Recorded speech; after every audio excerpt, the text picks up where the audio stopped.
in Hindi also sometimes we fumble, our tongue gets slipped. Sometimes we say in a Hindi also wrong word.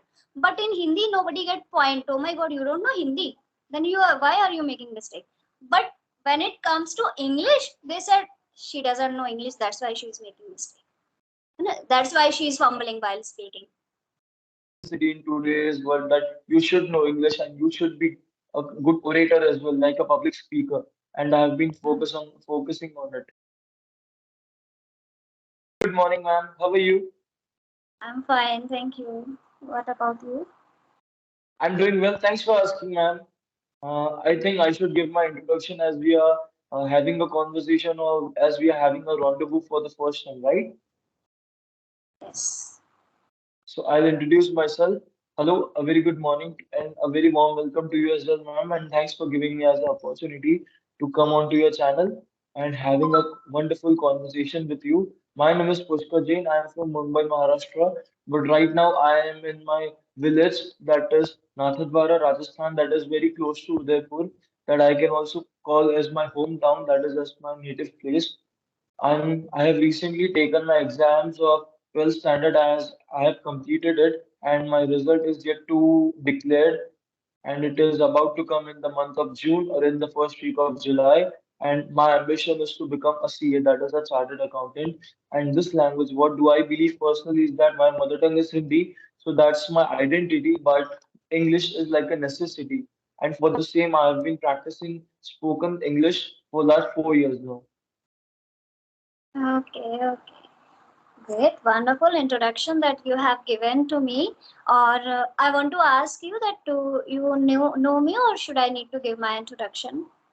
Yes, ma'am. Please give your introduction, please. Okay, okay. So my name is Sakshi Chauhan and I'm from Gwalior, MP. I have done my masters and nowadays I'm working as a teacher and also I'm a writer, so I write poetries and stories. Yeah, I'm also working on my Oh, English. okay. So, ma'am, I just want to ask you a small question. As you have done with your qualifications, as you are done with your graduation as well, are you looking for doing PhD as well? Yes, actually, I have done my masters, but after that, I was preparing for NET exam in 2000. It was Okay. 19. Yeah, I have done that because of Corona. So that break has that flow has broken. Right. So that's why. And Yeah. yeah, I'm again planning to do that. Breaks the link. So it's very difficult. It's very challenging to join again, to come back. Right? But I think you may do it. You may do it. Yeah, so I'm just making a plan to do attempt again NET exam and then just prepare for the PhD. And ma'am, as you are a teacher as well, so is it very Yeah. important to have is it very important for you to have a good command on this language? It is not very important, of course, because but yeah, it should be. I think there is not Okay. a compulsion here that every teacher should be perfect in this because some teacher have a good command in that particular subject. So like that, but yeah, I want to improve that. Of course, I'm working on this, and so, but it's not necessary. It's not necessary. Yeah, it's not necessary, but then to know. It's like a necessity in today's world that you should know English and you should be a good orator as well, like a public speaker.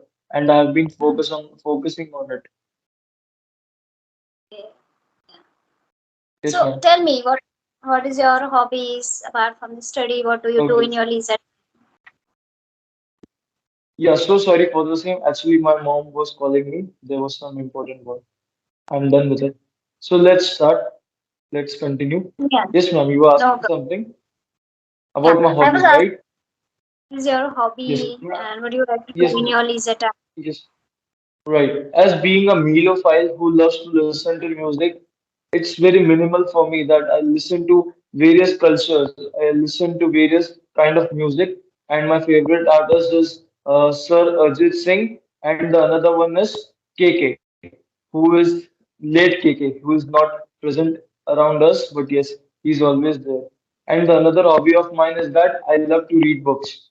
Whenever I get leisure time or whenever I get spare time, I love to read books. And recently, the book I am reading right now is Wisdom Droplets. Okay. So basically, what kind of books do you read most of the time? Okay, the books which I like to read is that it's totally about knowledge, not a fiction or not a non-fiction specifically, but yes, Hmm. whichever book gives me a good amount of knowledge because while speaking, there's a need to focus on idea generation as well. So as the time I'm reading a book, I'm also reading it aloud so that I'm able to focus on my fluency as well as on my idea generation. Hmm. Okay, so you are focusing on your knowledge basically, or the thing Right. that we can use in conversation when we have a conversation, so we can use that fact. Okay. Don't you like Right. novels and stories? No? Yes, ma'am. I like novels as well. The last novel that I have read is Around the World in 80 days. Yeah. It Okay. was focused on Phileas Fogg. Yes. He has to travel the whole world. Yeah, he has to travel the whole world, and there is one girlfriend of him whose name is Oda, who was about to get killed, but he saved him from India, and that's the way he come back to Britain, to Edinburgh, that is in London. This is Okay. the last novel that I've read. Okay. Okay. So how much time do you spend on reading? Are you comfortable in Okay, reading 1 hour, 2 hour, or you just have to more make than some that, effort to read? just more than that, 4 hours in a day, 3 to 4 hours in Okay. a day. Yeah, starting with the day, I like to read the newspaper, then around 2 hours in the morning, then the another 2 hours while I go to sleep because I love to do reading before going to sleep or before going to hit the sack. Okay, that's amazing habit that you have built because Yeah, reading is such a task that it's not easy for everyone. Everyone cannot do yeah. it. It's very hard as well as it's very troublesome for most of them, and and it is a tedious job that anyone could get bored from reading books. But yeah, I developed this habit at a very early age, so I don't have to do it or I don't have to struggle in it. Yeah, seriously, that's great, a wonderful thing. And I've read, I think, yeah, I've heard very first time to you. There are very less people. They say I'm very interested in reading, or I can spend 3 to 4 hours. Seriously, most of the people, even I am also struggling. I can read, but not I can connect with each and every book. So that takes so much time to connect that book. So even it Right, three to right. four hours, I think I haven't read. 1 or 2 hours is enough. Even earlier, I was not, I couldn't read this much. But yeah, great habit that you have built. So do you Thank you like so much, ma'am. movies or do you watch movies? Yeah. English, Hindi? I like to watch English movies as well as to turn on their subtitles so that I can rewind the same and I can practice their accent as well. Because, ma'am, as it's been more than 4 years, I've been talked with n number of people for n number of hours. I've also talked to many foreigners as well. But the most difficult accent to practice is not of Britishers, it's not of Americans. The most difficult accent for me to practice is and to understand is of Uzbekistan, the people from Uzbekistan. I am trying to connect with them as much as possible. Yeah, that's right. Accent is Yes, ma'am. something. Do you want to learn any accent? English, American, British? No, Indian accent is okay. No. Not specifically, but the thing that I like to focus on is that what the another person is trying to say, that I should Hmm. be able to understand. So I'm focusing on that rather than building up my own accent. I'm trying to learn from them because Hmm. it's a knowledge, right, that we are getting from them. Yeah, that's the thing. So, because it's necessary to understand that what are we saying, whatever we are sharing. Accent is something, but seriously, I like to accent, American accent and British. I mean, I am not.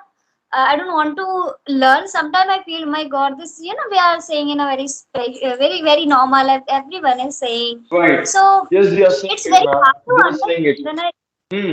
sorry. Right. And actually, I'm also trying to do the same to build up my own accent. But to be frank, everyone doesn't get the point to understand their accent because they are speaking so fast, so steady they are. They have such a steady rhythm that it's very difficult for anyone to learn it within a month or within a two because it's not an overnight process, right? It takes time. Yeah. It's a slow and gradual process. Mm. Yeah. Yes, ma'am. But it sounds good, whenever I listen to any British or American, so it sounds good. But that's okay. We are Indians, so no need to copy anyone. Yeah, no need to copy anything because we Indians have always have a mentality to find out mistakes whenever the another person is trying to say. But at the same time, if we look at the foreigners, what they are focusing more, they are focusing more on their expression, their Hmm. eloquency. They are focusing on what do they want to express. Is that understandable or is that coherent? That is logical or not? So they are focusing on that, and we Indians are just wasting our time to focus on the grammar. Yes, grammar is very important. It's as the base, it's as the foundation to be fluent Yeah. and to be a good orator. We need to focus on it. We need to focus on it. But pointing out mistakes like the trivial or like the silly mistakes and being the nitpicker is not that good. We need to focus on our expression. We need to focus on our body language. And that's the only reason why I'm having a conversation with you on a video call because it shows how comfortable and how confident I am. I'm able to have eye to eye contact with you or not. So it's very difficult nowadays to maintain a good body language. Hmm. Right, ma'am? And I hope you all also agree with my point. Of course, I do agree completely. Yes, Grammar is, of yes, course, important. Grammar is a vital part of speaking, but not so much. We don't need to go indulged in this or every time just thinking grammar. And the thing is that whatever we are sharing, like I'm saying something, and you are able to understand my whatever I'm saying, and you yes. are you are sharing, and I'm able to understand whatever you are sharing. So that is enough, and we should work on this thing. Right. And this is something, teaching is something, in my childhood I have decided that I'll do teaching. I mean, when I was, I think, 7th or 8th standard. So that's why I have decided to do this BSc, then MSc, and then this net exam. And after qualifying PhD, of course I can take classes in a college professor, of course. But that time my subject was science. But now I'm thinking I should have take the different subject, at least English. But that's okay, fine. So I just want to ask you a small question that do you get stuck sometimes or do you fumble or do you stammer sometimes whenever you're trying to speak? this is the thing that I feel I'm not fumble, but sometimes our tongue gets slip. So in Hindi also it happened. So but when this thing same happen in English, so we feel, if someone is doing this, suppose that you are or I am doing this, so what happened, we feel that something is lacking or he's making mistake. So I feel this is all the also the point, but people are not noticing this thing, because Yes, it ma'am. happens to me. There are so many people in my circle, my friends and all. So in Hindi also sometimes we fumble, our tongue gets slip, sometimes we say in a Hindi also wrong word. But in Hindi nobody get point, oh my god, you don't know Hindi, then why are you making mistake? But when it comes to English, they said she doesn't know English, that's why she's making mistake. That's why she's fumbling while speaking. So this But to happened. be honest, we shouldn't listen to them. We shouldn't listen to them and get ourselves spoiled, get ourselves affected. We should just follow our consistency, and that's the only key to success, right? And we need to just keep on practicing. Right, right. So it Yes. happens So, in both ma'am, languages, but yeah, yes, please. in both the languages that happens with you, right? That's what you want to say? Hindi also we don't know so many words. No, we in Hindi also. If I talk about typical Hindi, we don't know. Nobody knows Hmm. typical Hindi. Even Sanskrit we Nobody. should know, but we don't know Sanskrit. But No. when this thing comes to English, then we start to judge people. She doesn't speak English. He doesn't speak English. He's not able to understand. Then this judgment comes when it comes to only English. If people Hmm. is not aware about Sanskrit, then we never start to questioning, why don't you know Sanskrit? Because as a Hindu, and I have heard in some videos, as a Hindu you should know Sanskrit, because all the scriptures in Mohammedan, they everyone knows Urdu. If I talk about Muslims, but as a Hindu we don't know Sanskrit, then so we are not judging people in this point, but we are judging people at when it comes to English. So that is also not right. As the writer and as a teacher, you there's a very good line that everyone should be knowing that before judging someone else, you should judge yourself. That where do you stand right now, and to whom you're talking to? Is that a qualified person or to whom you're talking with? Right? We need to always judge ourselves because man, everyone is willing to point out mistakes, but nobody is willing to help them. If they are making a mistake, so no worries, correct them, right? Say it Of politely, course. but no, they're not willing to help, man. They're not willing to help, to be frank. They're not going to help you. You have to do it by yourself. There's no other way. There's no other way. Okay, so it was seriously very, very, very nice conversation, and